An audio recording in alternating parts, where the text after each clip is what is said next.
No wardrobe is complete without stripes. The stripes ay timeless at hindi sumusunod sa trend. Using 2 or more colors, pwede tayong makakreate ng stripe pattern. Haba ng hair ko? Baka mapagkamalang sinulid.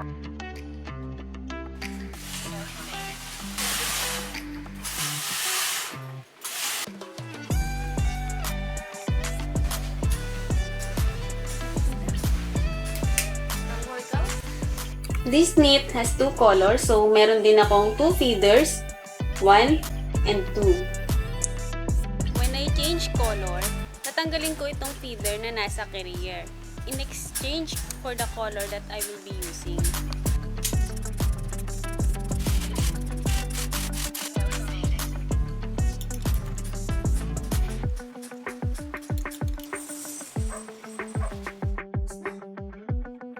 This is Jane. Welcome to Alena Workshop.